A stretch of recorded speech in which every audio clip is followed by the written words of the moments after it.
I'm Colin Monahan. And Will O'Connor. The battles of the American Civil War between the Northern Unionists and the Southern Confederates was one of the bloodiest wars in American history. While the Confederates were victorious at the Battle of Fort Sumter, the Unionists prevailed throughout the battles of Antietam, Gettysburg, Vicksburg, Sherman's March, and ultimately to the end of the war, the surrender at Appomattox. Fort Sumter provoked the war. It was placed in the harbor of Charleston, South Carolina. It was in Confederate territory, but part of the Union. It took place for 2 different days. At 4:30, April 12, 1861, the war began, and the first shot was fired by Captain James. If we never meet again in this world, God grant that we may meet in the next. Major Anderson. This foreshadowed the general's death and the loss of Fort Sumter.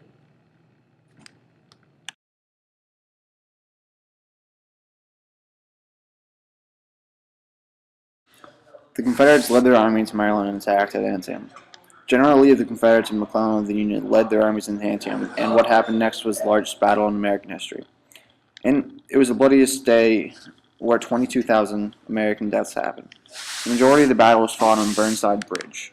The battle was a stalemate, but because the Confederates did not have a deciding victory, they did not get any recognition from the British, which could have ultimately changed the course of the war.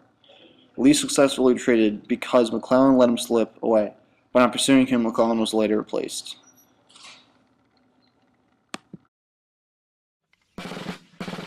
The entire rebel force heretofore against me are completely at my mercy. I do not want to see them escape by being reinforced from elsewhere. Letter from Ulysses S. Grant to General Colin. The Battle of Vicksburg was an important one. General Grant and his 30,000 men, as well as his navy and artillery, attacked the well-defensed Vicksburg. Taking Vicksburg would be a major turning point in the Civil War.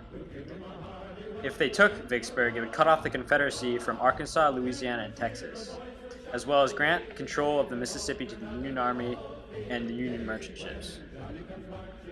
Vicksburg is very well fortified, and one must either siege it or cut off the city's supplies to take the city. Grant has the military power to take Vicksburg, but he does not choose to because he feels like his rear is threatened. Grant instead decides to rally his troops from all over to take Vicksburg, and then he uses his navy and artillery to bombard the city. He wanted to bombard the city because he felt like bombarding it would first make the attack and the assault very short, but he was wrong. The siege lasted 7 weeks. Casualties included 5,000 wounded or killed Union soldiers, while the Confederacy suffered 30,000 wounded or killed soldiers. The garrison finally stopped, and the Confederacy surrendered on July 4th.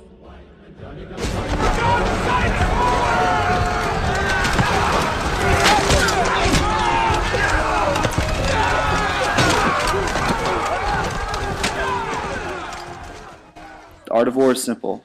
Find out where your enemy is, get at him as soon as you can, strike him as hard as you can, and keep moving on. Ulysses S. Grant. Right before the battle, Lincoln promoted General Meade to be commander of the Union Army. This battle takes place in Gettysburg, Pennsylvania.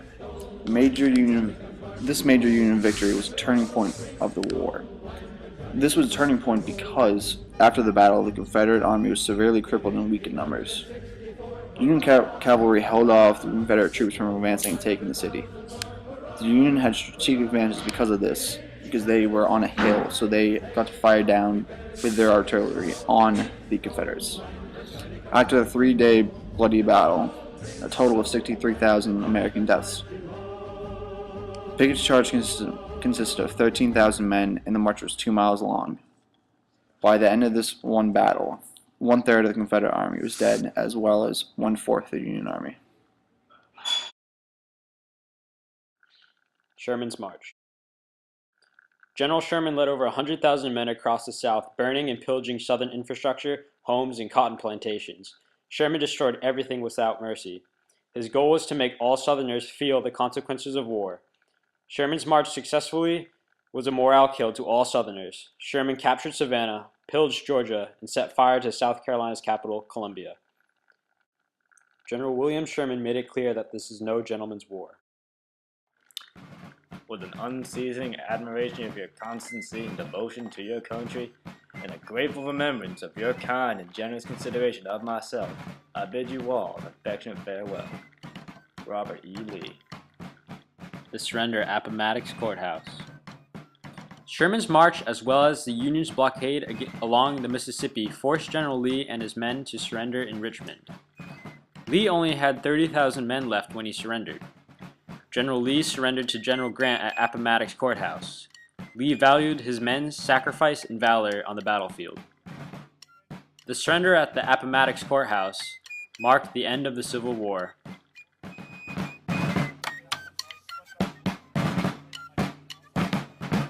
"620,000 men perished in the American Civil War. This was the bloodiest war ever in American history. Ultimately, the Unionists prevailed throughout the war because of the major victories at Gettysburg and Vicksburg, as well as Sherman's march. War was not the goal for either party, but both the Confederacy and the Union fought intrepidly for the justification of their principles."